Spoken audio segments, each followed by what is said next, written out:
सभी को सृष्टि blog channel में स्वागत है। 675 में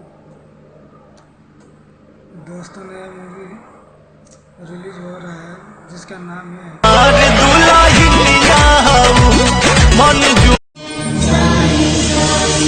मैं अग्नि को साक्षी और पिता के पावर की पता नहीं खेलती। हम बहुत भाग्यशाली बने जे रउआ हमारे पड़ जाली सर अग्नि परीक्षा भोजपुरी फिल्म में दोस्तों अक्षरा सिंह है और आड़े जी हैं और अच्छा पिक्चर है दोस्तों।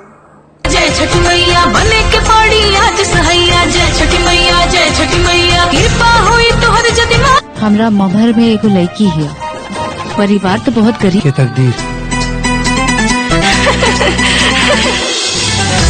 शायद दुनिया के हम एगो पहली ऐसा औरत पानी जे अपन देवरानी के आप बियाह करा दिया जाओ। अरे ऐसा बात तोरा दिमाग में अभी कैसे सकेला? आई बाल लइकवा के बड़ भाई मिलने जे 16 सोमवारी व्रत कैले हुई और मूवी का स्क्रिप्ट अभी हम आप सभी को दिखाएंगे। और दोस्तों काय की तरफ बढ़ा रहल बड़ तोरा मांग में आकाश सिंदूर नहीं भर ले, किशोर भर ले। हम चंदा तू हमर जन बिना बाप के पैदाइश बाड़े और न ही तोर कोनो औलाद हुई, यही से तोरा लइकन के ऊपर वाला के लाख लाख धन्यवाद जवन तोहरा के हमरा जिंदगी में कि शादी ब्याह के चक्कर में हम कोनो शोरूम के पुत्र नहीं बने के चाह। तो हमारे चैनल को लाइक कीजिएगा, कमेंट कीजिएगा और सब्सक्राइब जरूर कीजिएगा दोस्तों, ताकि नया नया जो भी मूवी बनता है बन रहा है भोजपुरी में फोटो भेज के लड़की के पसंद करा लिया जाओ और देवर जी की हमरा ताकत का अंदाजा नहीं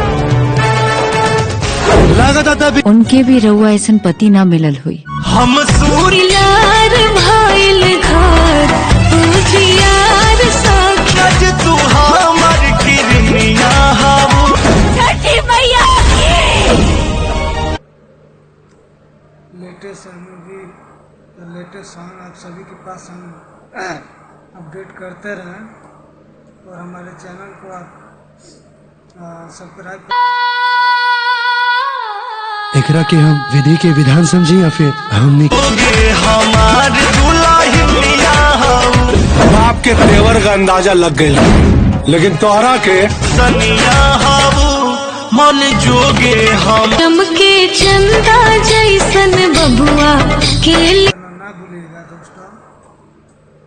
और आप सभी से बस इतना ही कहना चाहेंगे कि ज़्यादा से ज़्यादा सपोर्ट कीजिएगा हमारे सृष्टि ब्लॉग चैनल 675 को।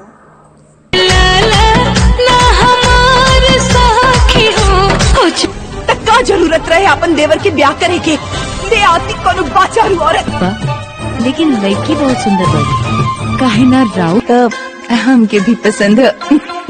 अरे विवाह की तैयारी करी जरूर। लेकिन एक बात याद रखिए, तो हर जितना कदम हमरा तरफ बढ़ी ना समझिया कि अपन भौज। दोस्तों अभी हाल ही में आया था अरविंद अकेला उर्फ कल्लू का फिल्म जो आप सभी को हम दिखाए हैं ट्रेलर स्क्रिप्ट। लेकिन हम तो अपना बहन के हाथ एक काना होना के ना दे। अरे सुनिए ना, और बना देती हूँ अंधा और लाचार की पत्नी। मुश्किल नहीं। अरे जौना रिश्ता के परछाई के छुअल पाप होला, वो रिश्ता के सीमा देनी तब सिंदूर पे पूरा अधिकार रख के भी का करा।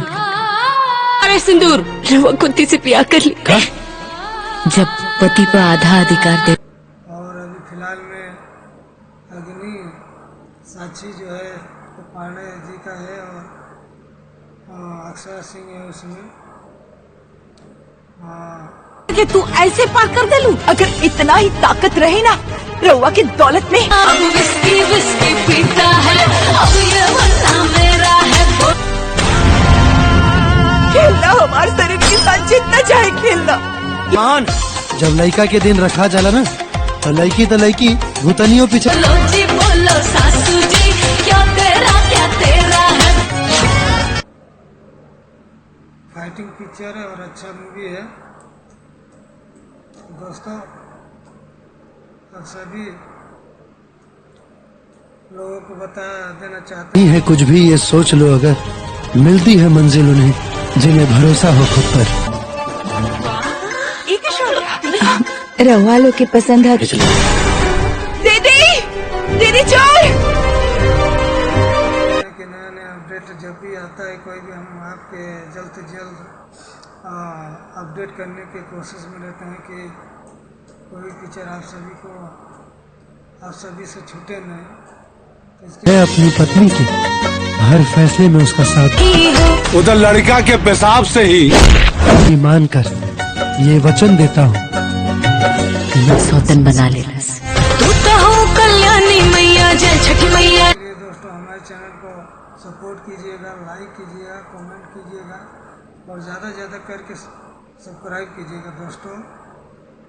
बस इतना ही, धन्यवाद, नमस्कार।